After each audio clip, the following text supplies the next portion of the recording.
Quem aqui está vivo? Você está vivo? Amém?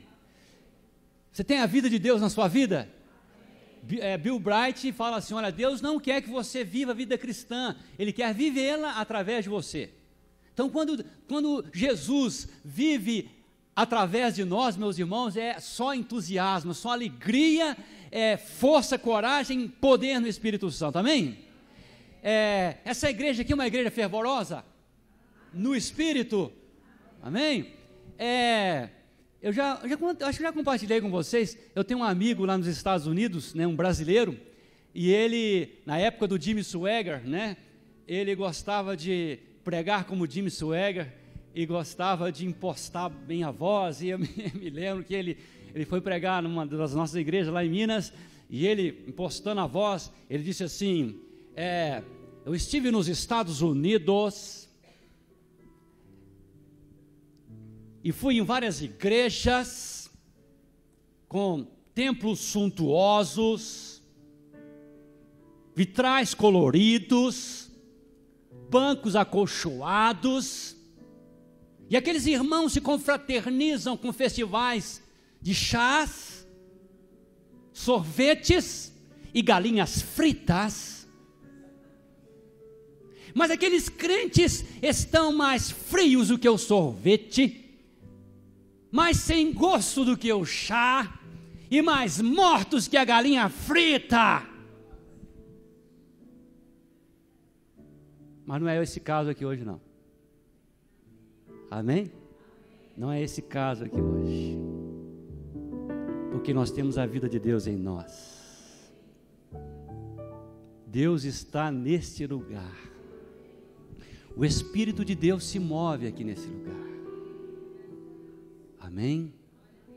Eu quero que você abra a sua Bíblia no profeta Jeremias,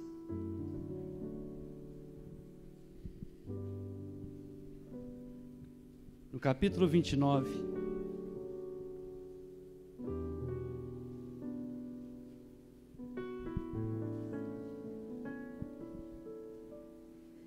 versículos 12 e 13.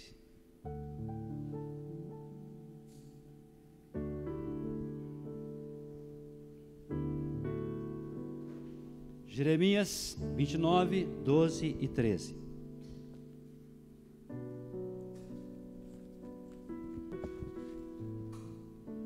Todos acharam? Então vocês clamarão a mim, virão orar a mim, e eu os ouvirei. Vocês me procurarão e me acharão quando me buscarem de todo o coração. Amém? Não existe nada melhor do que ser amigo de Deus. Ser amigo de Deus, feche seus olhos. Não existe nada melhor do que ser amigo de Deus, caminhar seguro na luz, desfrutar do seu amor, ter a paz no coração, viver sempre em comunhão e assim perceber a grandeza do poder de Jesus, meu bom pastor. Cante comigo. Não existe nada melhor do que ser amigo de Deus, caminhar seguro na luz, desfrutar do seu amor, ter a paz no coração, viver sempre em comunhão e assim perceber a grandeza do poder de Jesus, meu bom pastor. Ter a paz no coração, ter a paz no coração, viver sempre em comunhão e assim perceber a grandeza do poder de Jesus, meu bom pastor. Suavemente, ter a paz no coração, ter a paz no coração, viver sempre em comunhão e assim perceber a grandeza do poder de Jesus, meu bom pastor.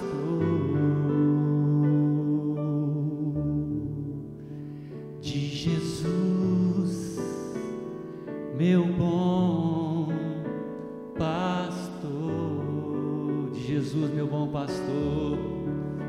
De Jesus, meu bom pastor.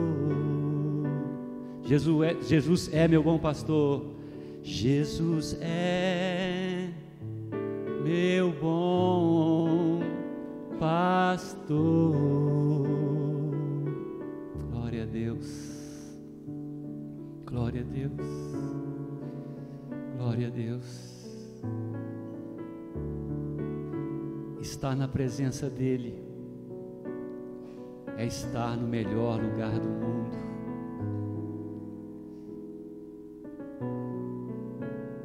Estar na presença dEle é estar na fonte de vida, na fonte de toda alegria, na fonte de todo poder, de toda sabedoria. Aleluia, aleluia, louvado seja o nome do Senhor. Glória a Deus. Eu tenho um amigo, estudou comigo no seminário, estudamos 4 anos juntos. A gente fez uma grande amizade. A gente orava junto, evangelizava juntos, a gente expulsava demônios juntos, a gente cantava juntos, a gente fazia cantava música sertaneja, gospel. A gente torcia para o mesmo time. De vez em quando a gente ia no estádio de futebol. E aí nos formamos. E ele falava assim: Cláudio, eu quero realizar meu ministério ao seu lado. Eu também queria, mas Deus tinha outros planos. Mas o que eu quero chamar a sua atenção é o seguinte: passaram-se os anos, nos formamos em 90, e eu sempre fazia contato com ele, telefonava para ele, visitava, e foi passando o tempo e eu percebi que era só eu que o procurava. É verdade que quando eu procurava, ele falava: meu amigo, você me abandonou. Todas as vezes foi assim. Mas depois de muitos anos eu percebi que era só eu quem o procurava. Hoje ele está pastoreando no Rio Grande do Sul. E um dia desses ele me ligou. E eu fiquei assim, maravilhado. Foi uma belíssima surpresa o telefonema dele.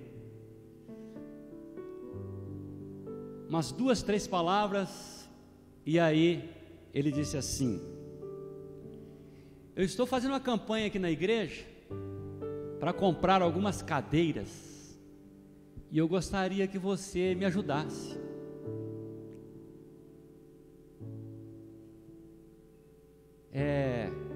eu me senti um pouco assim, meio triste com aquilo. Já deve ter acontecido com você, uma pessoa que você ama, uma pessoa que você quer muito bem, uma pessoa que você tem prazer de procurá-la, de estar com ela, e ela não responde da mesma forma, e ela só te procura quando ela precisa. E é assim que muitas vezes nós fazemos com Deus.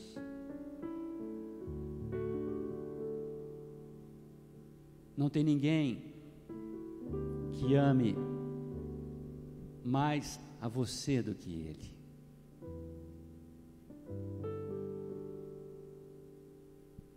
E às vezes Ele quer conversar com a gente, às vezes a gente faz até uma lista de pedidos, e dispara aquele monte de pedidos para Ele, e quando Ele vai abrir a boca para falar com a gente já foi.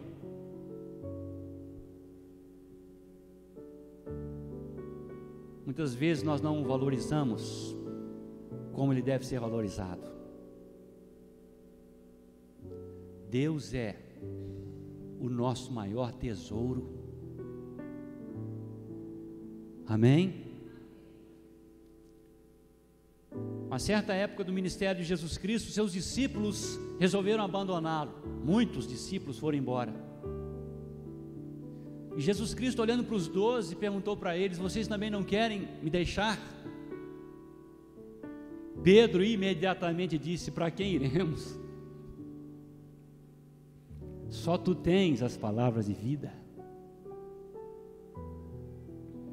Moisés estava lá no monte, passou 40 dias e 40 noites, enquanto ele estava na presença de Deus, desfrutando da presença de Deus, buscando a presença de Deus.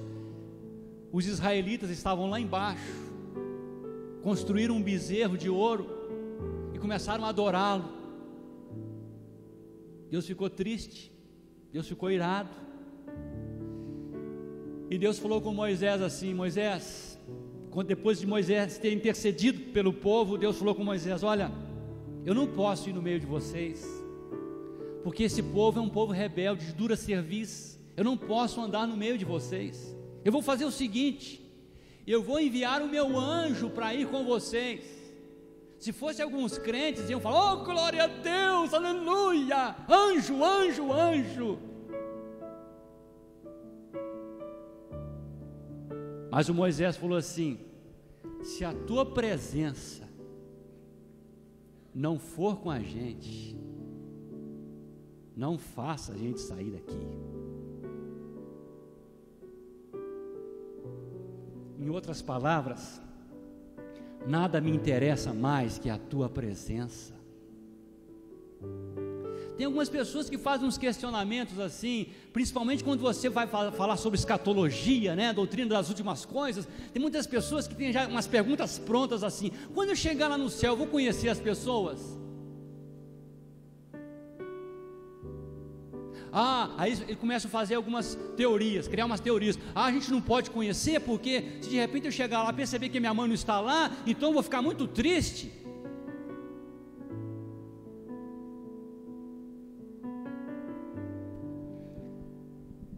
O maior sofrimento de uma pessoa que for condenada, a pessoa que for para o inferno, vai sofrer tormentos eternamente.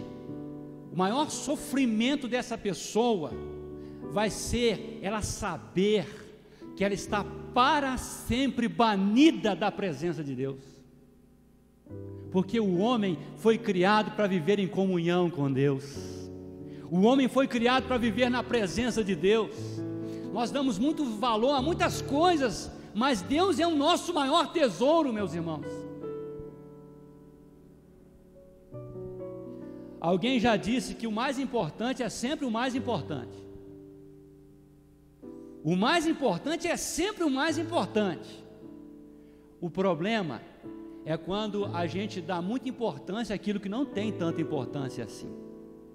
E nós passamos boa parte da nossa vida, meus irmãos, dando muita importância e investindo muito tempo e muita coisa em função de algo que não tem tanta importância assim.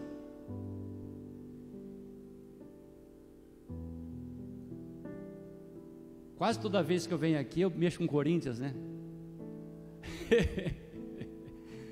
Acho que é por causa do Edilson. Mas independentemente do time, seja Corinthians, seja Palmeiras, seja São Paulo, eu fico muito triste.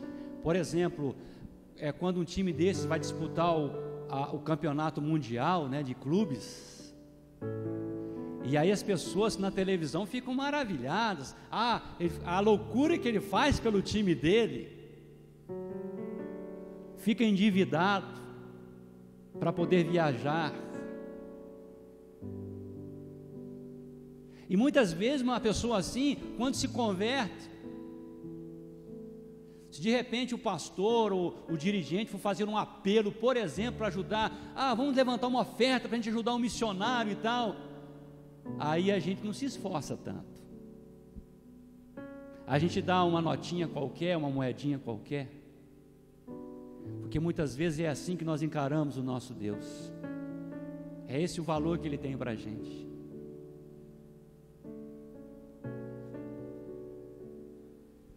Lá em Deuteronômio, no capítulo 6, a partir do verso 4, 5, é escrito assim: ouve, ó Israel, o Senhor nosso Deus é o único Senhor. Amarás, pois, ao Senhor teu Deus de todo o teu coração, de toda a tua força, de toda a tua alma, de todo o teu entendimento.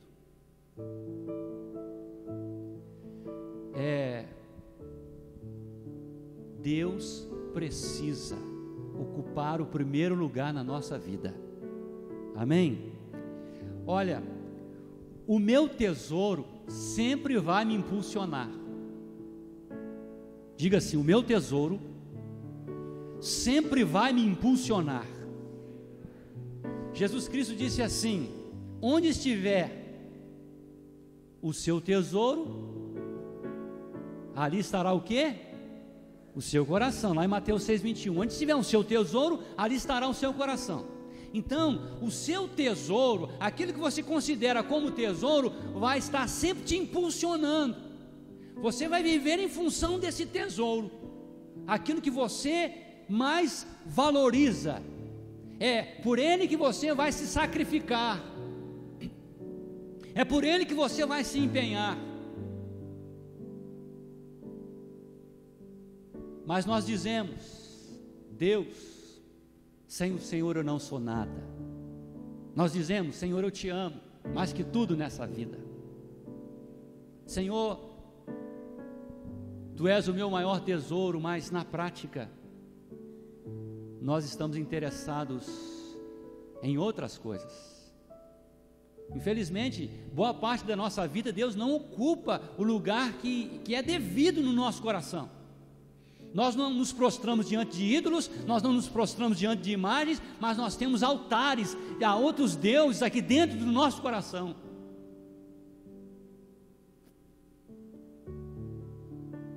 O nosso tesouro sempre nos impulsiona.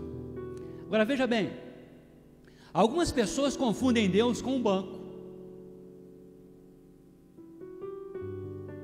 uma agência de empregos, um hospital, um solucionador de problemas. Agora, é verdade que Deus é o dono do ouro e da prata, amém? Diga assim: meu Deus é o dono do ouro e da prata. É verdade também, meus irmãos, que ao Senhor pertence a terra e tudo que nela se contém. Está lá no Salmo 24, ao Senhor pertence a terra e tudo que nela se contém. Se ao Senhor pertence a terra e tudo que nela se contém, com certeza o nosso Deus é dono, por exemplo, da Petrobras. Ou não é?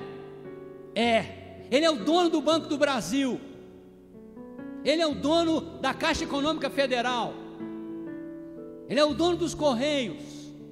Ao Senhor pertence a terra e tudo que nela se contém, o mundo e os que nele habitam. Isso é verdade.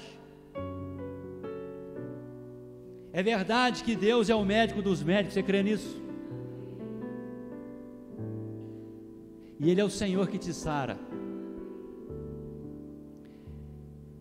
É verdade que Deus é o advogado dos advogados. e é também o juiz de toda a terra.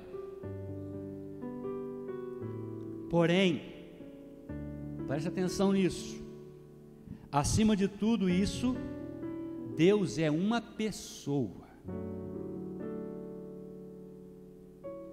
que se relaciona e que criou o homem à sua imagem e semelhança, para que esse homem pudesse ter um relacionamento pessoal com Deus. Ele quer ser amado por nós, não pelo que ele tem, ou pelo que ele pode fazer, mas pelo que ele é. Correto? Ele é todo poderoso, dono de todas as coisas, dono do ouro e da prata, médico dos médicos, advogado dos advogados, mas ele é uma pessoa. Dr. Langston disse que Deus é um espírito pessoal, perfeitamente bom, que em santo amor cria, sustenta e dirige todas as coisas. Ele é um espírito pessoal. Deus é uma pessoa, ele não é uma força ou uma influência, como muitos querem, como muitos pensam. Deus é uma pessoa e ele quer se relacionar com você, e ele está esperando por você. Ele quer que você se relacione com ele, ele quer se revelar para você, ele quer contar para você os segredos dele. O que diz Jeremias 33:3? Invoca-me e te responderei, e anunciar-te-ei coisas grandes e ocultas que não sabes. Deus quer se revelar para mim, Deus quer se revelar para você.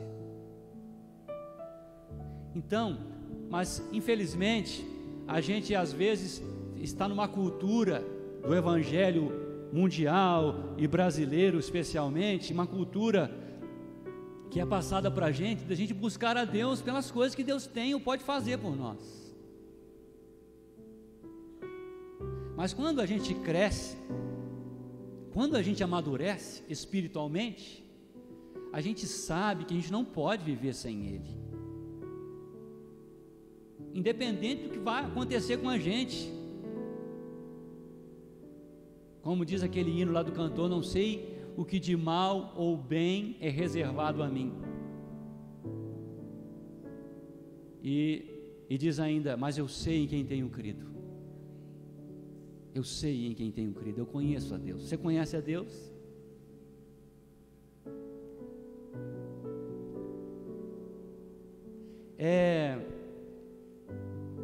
Lá no livro de Cantares, eu queria que você abrisse lá em Cantares.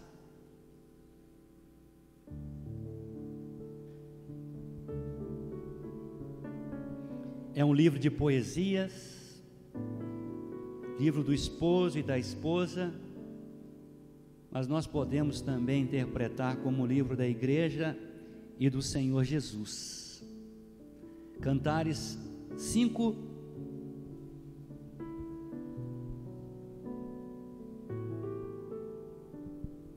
nós vamos ler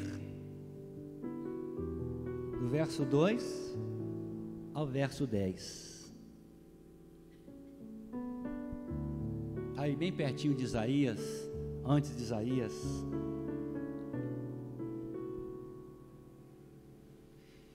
Eu estava quase dormindo, mas o meu coração estava acordado. Escutem, o meu amado está batendo. Abra minha porta, minha irmã, minha querida, minha pomba, minha mulher ideal, pois a minha cabeça está encharcada de orvalho, o meu cabelo da umidade da noite. Já tirei a túnica, terei que vestir-me de novo? Já lavei os pés, terei que sujá-los de novo? O meu amado pôs a mão por uma abertura da tranca, meu coração começou a palpitar por causa dele. Levantei-me para abrir-lhe a porta, minhas mãos destilavam mirra, meus dedos vertiam mirra na maçaneta da tranca. Eu abri, mas o meu amado se fora, o meu amado já havia partido. Quase desmaiei de tristeza, procurei-o, mas não o encontrei. Eu o chamei, mas ele não respondeu. As sentinelas me encontraram enquanto faziam a ronda na cidade. Bateram-me, feriram-me e tomaram o meu manto e as sentinelas dos muros. Ó mulheres de Jerusalém, eu as faço jurar, se encontrarem o meu amado, o que dirão a ele? Digam-lhe que estou doente de amor. Que diferença há entre o seu amado e o outro qualquer, ó você das mulheres a mais linda? Que diferença há entre o seu amado e o outro qualquer para você nos obrigar a tal promessa?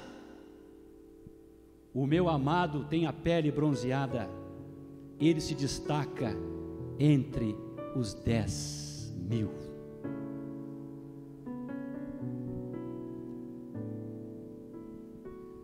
O meu amado é alvo e rosado, o mais formoso entre os milhares. Para quem nós iremos? Existem outros amados, mas o nosso é diferente. Ele é único, ele é verdadeiro. Amém? O mais formoso entre os milhares, o desejado das nações, o Rei das nações. Ele é o nosso Deus. Ele nos conquistou com o seu amor, com a sua graça. Ele nos resgatou. Nós somos dele, somos propriedade exclusiva dele. Somos povo eleito, nação santa, povo de propriedade exclusiva de Deus. Nós pertencemos a ele. Nós não temos outro. Amém? Eu fiquei triste um dia que eu vi um relato de um missionário amigo, pastor Fernando, que esteve na África durante muito tempo, e a gente escuta umas histórias às vezes no meio evangélico, né? E tinha escutado umas histórias de avivamento lá na África, e que a conversa dos pastores era a seguinte: quantos mortos vocês ressuscitaram lá essa semana? Eu fiquei encantado com essas histórias. E aí eu fui perguntar para esse amigo, pastor Fernando, que estava na África e veio passar um tempo aqui no Brasil. E ele disse assim: bom, pelo menos na região onde estou a situação é bem difícil, porque os crentes lá vão à igreja e vão também no terreiro de macumba. E tem muitos crentes fazendo assim. Eu tinha uma tia que ela dizia que ela era evangélica, de vez em quando ia na missa e de vez em quando ia no terreiro de macumba. Tem pessoas assim, coração leviano. O coração dele diz que é de Deus, mas também é do mundo. Ele tem um coração muito grande. Ele quer dividir o coração dele com muitas coisas além de Deus. Mas a eleita do Senhor, a noiva do Cordeiro, para ela não tem mais ninguém. Ele é o mais formoso entre os milhares. Tem gente que está na igreja sempre pensando na possibilidade de voltar lá para o mundo. Eu vou sair da igreja. Sempre há essa possibilidade no coração. Mas a noiva do Senhor Jesus sabe que Jesus Cristo é tudo para ela. Não tem mais retorno. Eu quero saber que nessa manhã, quantos aqui estão certos que não há mais volta para você? Levante sua mão, por favor. Amém. Não há mais retorno. Não há mais negócio com as trevas. Não há mais negócios com o mundo. Não há. Você entregou a sua vida para sempre para Ele, você tem aliança eterna com Ele, você é fiel a Ele, você é dele, Ele é teu. Aconteça o que acontecer,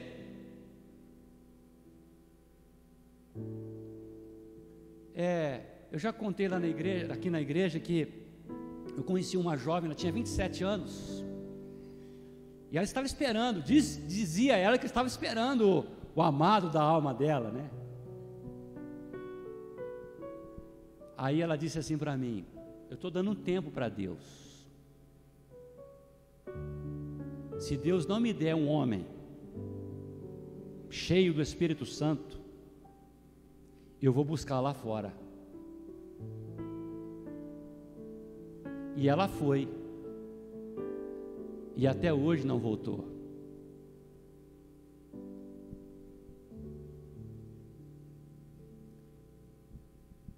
Coração que está sempre, sabe,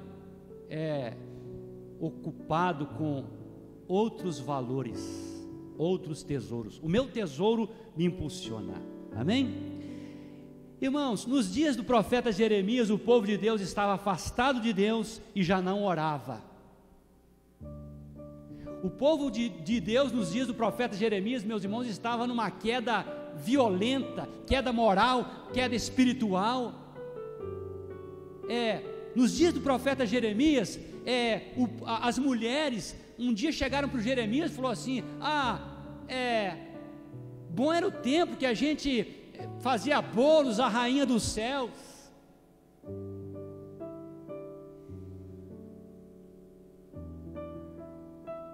O povo buscava demônios, achando que eram deuses, ídolos. E por causa disso o povo estava sofrendo. Deus já não andava mais no meio do seu povo. Mas Deus levanta sempre homens, meus irmãos, por mais que o povo dele esteja nas trevas, Deus vai ter sempre 7.000 que não vão se curvar diante de Baal. Sempre, sempre na história. Por mais que o povo esteja afastado dos caminhos de Deus, Deus vai levantar homens e mulheres comprometidos com Ele, cheios do Espírito Santo. E eles serão instrumentos para falar com o povo, para trazer o povo de volta. Essa é a função do profeta, é falar em nome de Deus e trazer o povo de volta para o Senhor. Então o povo estava sofrendo terríveis coisas, sofrendo nas mãos do inimigo, sofrendo humilhações, decadência moral, social, financeira e principalmente espiritual.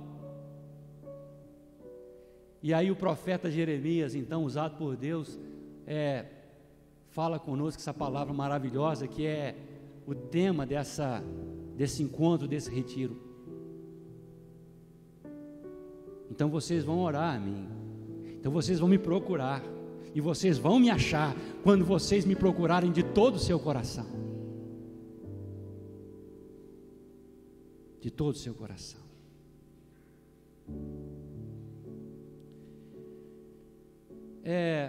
Por que nós deixamos de orar? Vocês sabem que a oração é um instrumento muito poderoso, é um instrumento que Deus nos deu para a gente se aproximar dEle, para a gente estreitar o nosso relacionamento com Ele. Olha, é muito ruim quando a gente não tem intimidade com Deus, porque a gente não conhece a Deus, porque a gente não se disciplina a falar com Ele. Afinal de contas, por exemplo, Salmo 91, o que diz o Salmo 91? Aquele que habita no esconderijo do Altíssimo, a sombra do Onipotente descansará. Então habitar é mais do que fazer uma visitinha. E quantos de nós vivem fazendo apenas visitinhas, só quando os problemas apertam? Eu costumo dizer quando a chapa esquenta, né? A chapa esquenta, aí as pessoas vão buscar a Deus. Nós deixamos de orar porque nós ficamos muitas vezes na zona de conforto. A zona de conforto é o lugar onde a gente acha que não tem inimigo, onde a gente acha que não precisa de Deus, onde a gente acha que a gente não precisa buscar a Deus. Eu queria que você abrisse a sua Bíblia comigo,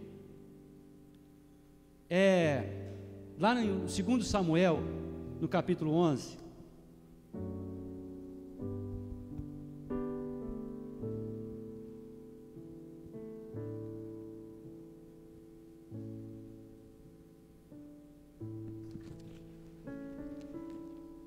Eu confesso para os irmãos que esse capítulo 11 de 2 Samuel é uma das páginas mais tristes que eu encontro na Bíblia. Todas as vezes que eu leio, que eu chego aqui nessa parte, meu coração se entristece por causa da condição miserável do homem. O perigo da zona de conforto. No versículo 1, diz assim: na primavera, época em que os reis saíam para a guerra, Davi enviou para a batalha Joabe com seus oficiais e todo o exército de Israel. E eles derrotaram os amonitas e cercaram Rabá, mas Davi permaneceu em Jerusalém. Davi, enquanto o exército de Israel, o exército de Deus, saiu para a batalha, Davi permaneceu em Jerusalém, na zona de conforto. E aí, meus irmãos, aqui nesse capítulo 11, acontece uma catástrofe. O suave salmista de Israel, o homem segundo o coração de Deus, já estava numa posição de fama, de riqueza e de glória. E uma pessoa que não vai para o campo de batalha, ele acha que não tem inimigo. A Bíblia fala o quê? Que a igreja de Jesus Cristo está edificada sobre a rocha e as portas do inferno não prevalecerão contra ela. Significa que a igreja não está estática, que a igreja está avançando e atropelando as portas do inferno. É assim que a igreja deve ir, caminhando em triunfo, de glória em glória. Mas quando a igreja quando a igreja fica na zona de conforto, meus irmãos, então a igreja já não busca a Deus, a igreja já não ora, a igreja já não fala com Deus, a igreja já não batalha, e aí ela pode cair na cilada do diabo. Foi o que aconteceu com Davi, em 2 Samuel, no capítulo 11, e isso desencadeou, meus irmãos, coisas terríveis, uma catástrofe familiar. Por causa disso que aconteceu aqui, Davi perdeu os 3 ou 4 filhos na sua vida, e muitas dores, porque ele ficou na zona de conforto. Na zona de conforto a gente para de buscar a Deus. Houve um homem chamado John Haidt, que os contemporâneos dele dizem que falavam que ele conseguia entrar no Getsemane, ou seja, ele conseguia sentir agonia junto com Cristo Jesus por causa das almas perdidas. Ele teve uma morte precoce, de tanto que ele, entrava assim, uma vida de oração, mas ele ganhava pelo menos 4 almas para Cristo por dia. Tiago, irmão de Jesus, tinha o apelido de joelho de camelo, porque era um homem de oração. E ele nos incentiva a orar lá em Tiago, no capítulo 5.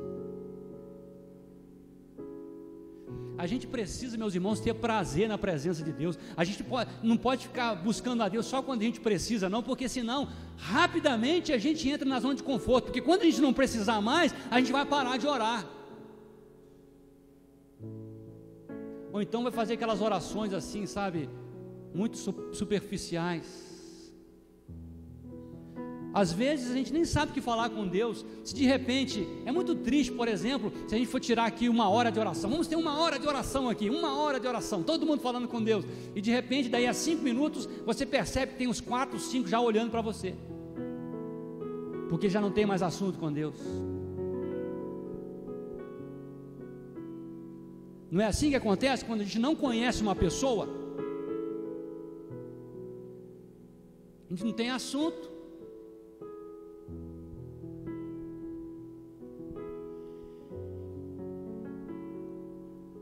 Nós deixamos de orar quando damos lugar ao pecado. O que está escrito em Romanos 6, 23, a parte A? O salário do pecado é a morte, Morte é separação. Quando o pecado entra na nossa vida, meus irmãos, a gente fica separado de Deus. A gente perde o contato com Deus. A gente deixa de orar. Quando o pecado passa a ter lugar na nossa vida. Ou se a gente orar, as nossas orações não sobem, são vazias. Abra sua Bíblia em Isaías 59, 1 e 2.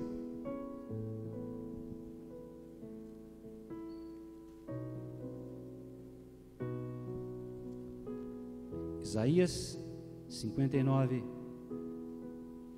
1 e 2.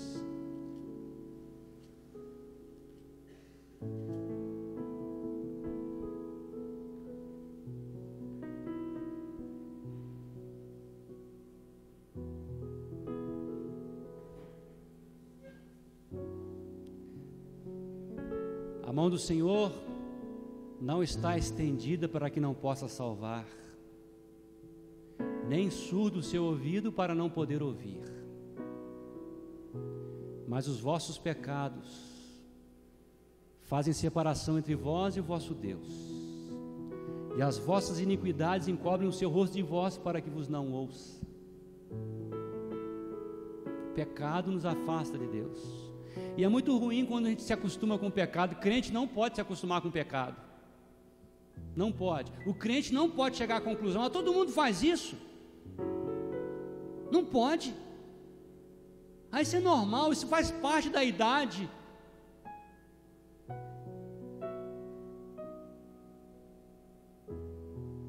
Essa mentirinha, todo mundo conta uma mentirinha assim.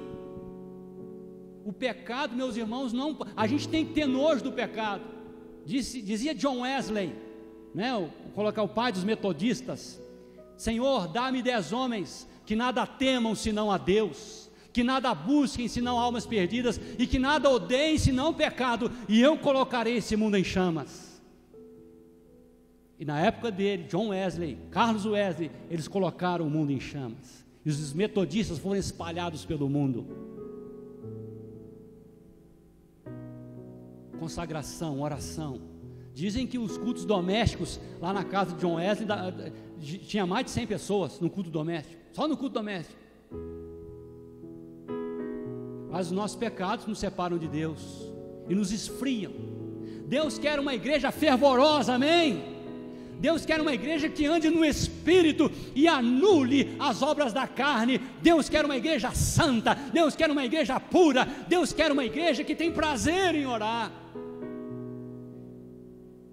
Eu tive o privilégio de presidir o primeiro congresso de jovens do Vale do Aço, da região do Vale do Aço, em Minas Gerais.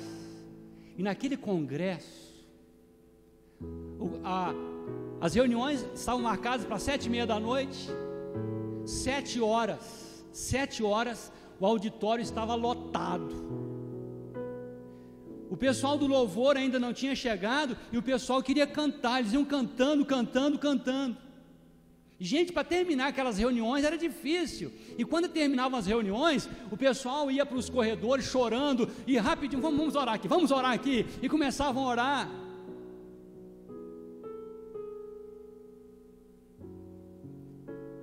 É o óleo do Espírito Santo na vida da igreja. Nós temos que buscar isso para nós, meus irmãos. Eu não sei se você ainda busca o batismo no Espírito Santo, eu não sei se você ainda crê no batismo no Espírito Santo, mas Jesus Cristo é o mesmo ontem, hoje e eternamente, e Ele é o batizador da igreja. Ele batiza no Espírito Santo e com fogo. E é no poder do Espírito Santo que nós vamos vencer o pecado, vencer a carnalidade, vencer o mundo, vencer o diabo, vencer as trevas, vencer o inferno, em nome de Jesus. Buscar-me-eis e me achareis quando me buscardes de todo o vosso coração. Nós deixamos de orar quando nos esquecemos ou não sabemos que Deus espera por nossas orações. Não precisa você abrir, mas lá em Provérbios 15:8, tem uma parte de Provérbios 15:8 que fala que a oração do justo é o seu contentamento. Você já pensou um negócio desse? Deus ficar esperando você, para você falar com Ele. Deus aguarda. Eu quero te dizer uma coisa nessa manhã. Eu não sei se você já falou com Deus secretamente hoje, mas Deus está esperando por você. Deus está esperando por você. Ele quer ouvir a sua voz, Ele quer ouvir a batida do seu coração, Ele quer te ouvir nesse dia. Ele está te esperando nesse dia. Diga para a pessoa que está do seu lado: Deus está te esperando hoje.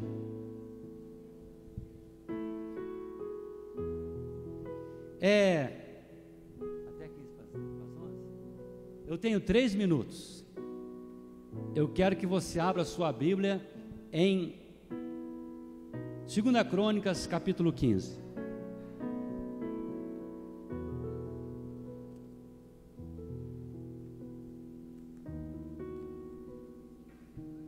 Segunda Crônicas, capítulo 15.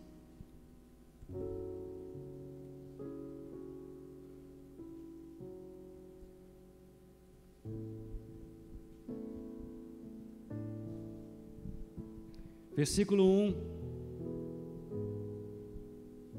Eu quero destacar algumas coisas apenas. Se eu passar 5 minutos, vocês nunca mais vão me chamar aqui? Hein? 2 Crônicas 15, versículo 1 diz assim: o Espírito de Deus veio sobre Azarias, filho de Oded. Ele saiu para encontrar-se com Asa. Ele disse: escutem-me, Asa e todo o povo de Judá e de Benjamim, o Senhor está com vocês quando vocês estão com Ele.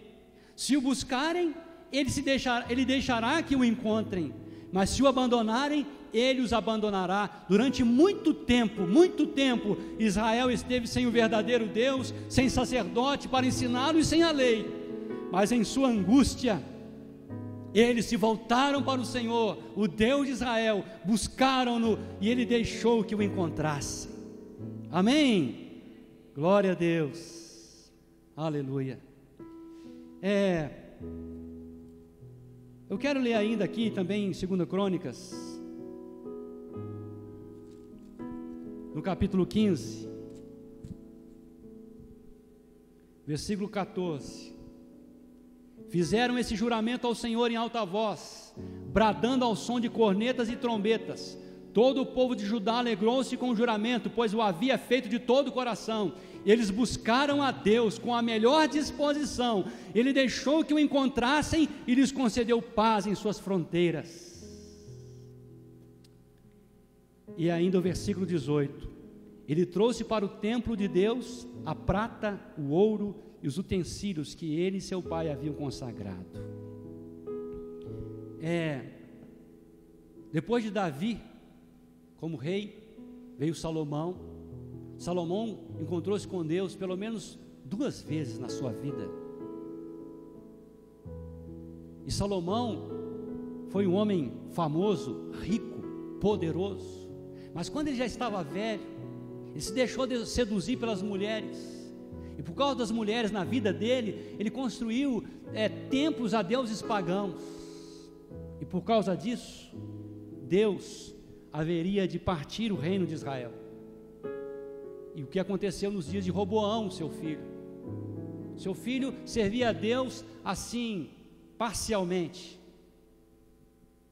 Nos dias de Roboão, então, houve a divisão, reino do norte e reino do sul. O reino do norte passou a ser Israel, o reino do sul, Judá, cuja capital é Jerusalém. Depois de Roboão, veio Abias. Abias, de acordo com Crônicas, fez algumas coisas boas. De acordo com o livro de Reis, ele cometeu todos os pecados que o seu pai havia cometido. E quando chegou Asa, o filho de Abias, o reino estava em decadência, mas Deus levantou um profeta. Como eu disse, que Deus sempre levanta um profeta, sempre levanta homens e mulheres de Deus para trazer o povo de volta. Então esse profeta foi ao encontro de Asa e disse: olha, Deus vai estar com vocês se vocês estiverem com Ele. E diz ainda que durante muito tempo Israel esteve sem o verdadeiro Deus, sem o sacerdote que o ensinasse, sem a lei. É muito ruim quando a pessoa se torna apenas uma religiosa, um religioso. Ele é frequentador de cultos, às vezes ele até dá dízimo, sabe, canta, bate palma se alguém pedir, mas é apenas um religioso, tem um costume. A sua vida está longe de Deus. É preciso uma reforma, e Asa foi levantado por Deus para fazer uma reforma no reino de Judá. E o povo então fez um pacto, fez uma aliança de buscar a Deus de todo o seu coração. E com alegria eles fizeram esse pacto, e a Bíblia fala que Deus foi favorável a eles, Deus se deixou achar por eles. Deus quer ser achado por você, Deus quer ser achado por você, aleluia. Deus quer ser achado por essa igreja, meus irmãos. Deus está esperando que essa igreja se levante para buscá-lo de todo o seu coração. Ele quer ser achado. E para terminar, a gente vê aqui um dos sinais de avivamento. Na verdade é o seguinte: não existe avivamento sem dar, sem o povo dar. Não existe, não existe, não existe. Você vai ver isso na vida de Davi, Asa, Ezequias, Josias, nos dias de Neemias. E chegando no Novo Testamento, então, em Atos dos Apóstolos, o que o pessoal fazia? Vendia tudo e trazia aos pés dos apóstolos. Imagina bem essa situação, já pensou? Os apóstolos lá, e aí o povo trazendo tudo, colocando aos pés dos apóstolos. Um dia eu fui numa convenção da Donep lá no Rio de Janeiro, e nós fomos numa caravana de Ipatinga, Minas Gerais, lá para o Rio de Janeiro, na convenção da Donep.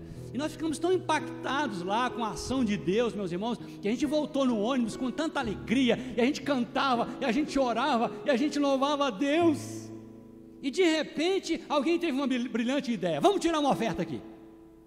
Mas para quem? Não sei, vamos tirar aqui. Aí tiramos uma oferta, uma grande oferta ali, e aí depois alguém deu a ideia de a gente mandar aquela oferta para um missionário. Porque é assim. Deus levanta a gente, e não há relacionamento com Deus sem dar e receber, não existe. Porque Deus amou o mundo de tal maneira que deu o seu Filho unigênito, para que todo aquele que nele crê não pereça, mas tenha a vida eterna. Amém? Se a igreja se levantar viva e buscar a Deus, meus irmãos, olha, não vai haver dificuldade para o povo dar. Asa fez uma reforma nos seus dias, e o povo resolveu buscar a Deus de todo o coração, e Deus se deixou achar por eles. Buscar-me-eis e me achareis, quando me buscar de todo o vosso coração. Amém? Vamos colocar de pé. Vamos cantar novamente. Não existe nada melhor do que ser amigo de Deus. Glória a Deus. Eu queria que você levantasse as suas mãos e se rendesse em louvor e adoração ao nosso Deus. Glória a Deus. Aleluia. Glória a Jesus. Não existe nada melhor, não existe nada melhor do que ser amigo de Deus, caminhar seguro na luz, desfrutar do seu amor, ter a paz no coração, viver sempre em comunhão e assim perceber a grandeza do poder de Jesus, meu bom pastor. Não existe nada melhor, não existe nada melhor do que ser amigo de Deus, caminhar seguro na luz, desfrutar do seu amor, ter a paz no coração, viver sempre em comunhão e assim perceber a grandeza do poder de Jesus, meu bom pastor. Coloque sua mão no coração e cante: ter a paz no coração, ter a paz no coração, viver sempre em comunhão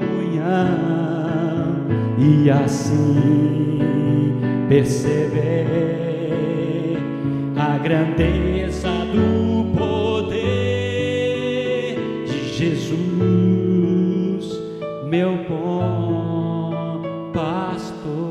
Ter a paz no coração mais uma vez, ter a paz no coração, viver sempre em comunhão e assim perceber a grandeza do poder de Jesus, meu bom pastor,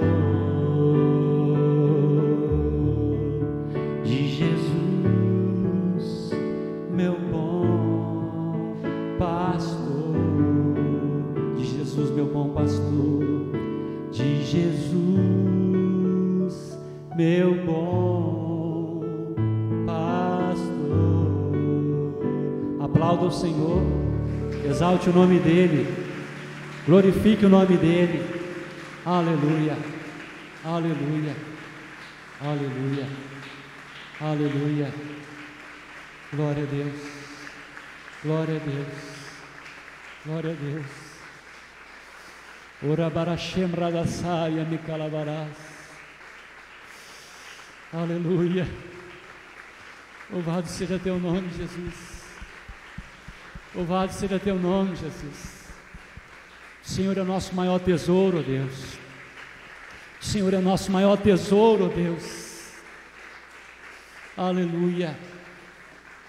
Aleluia. Feche seus olhos. O Espírito Santo quer fazer uma reforma na sua vida. Ele quer fazer uma reforma no altar do seu coração. Ele espera que você se reconsagre a Ele nessa manhã. Você sabe que Ele nunca desistiu de você. Sempre esteve te esperando. Muitas pessoas já desistiram de você.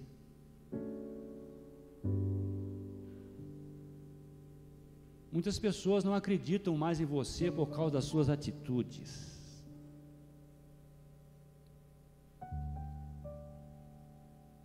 Mas Deus espera por você. Deus quer te renovar. Deus quer te restaurar. Deus quer acender uma chama maravilhosa e poderosa no seu coração. Reacender o primeiro amor. Deus quer ser achado por você. Ele perdoa todos os seus pecados. Apaga todas as suas transgressões.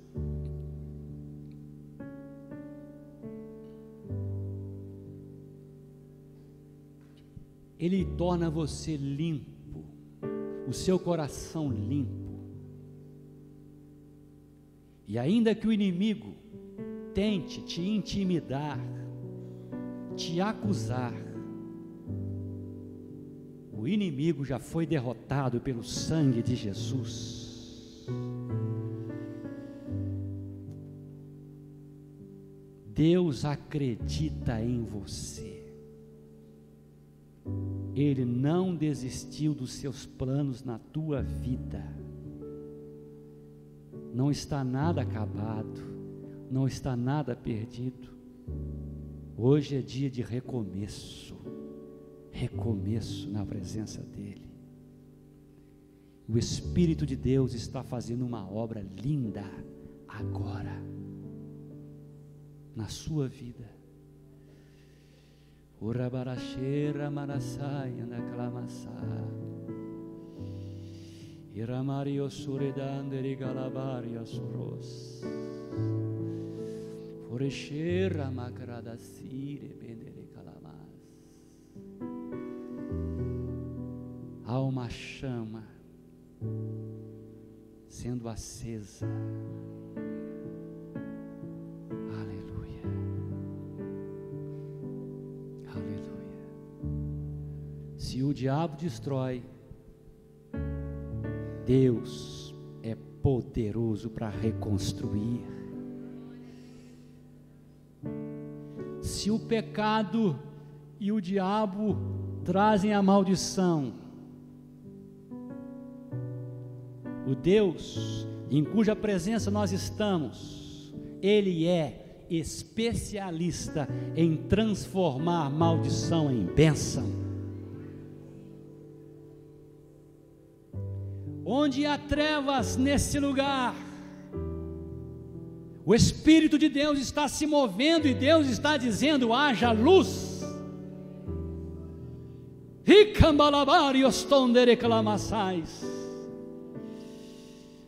Oh, aleluia.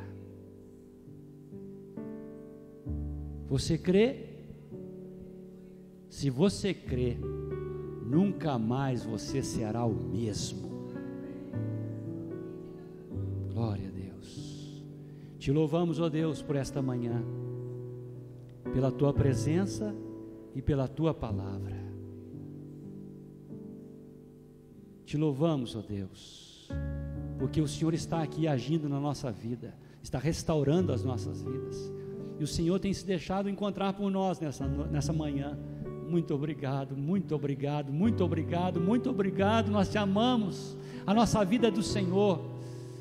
O mundo ofereceu muitos amados para a nossa alma, mas nós declaramos agora diante dos anjos e diante do Senhor: o nosso amado é alvo e rosado, e o mais formoso entre os milhares. Te adoramos, te adoramos. Muito obrigado, Senhor, muito obrigado. Dê um abraço no seu irmão, na sua irmã. Agradeço meu querido irmão tecladista, instrumento poderoso nas mãos de Deus.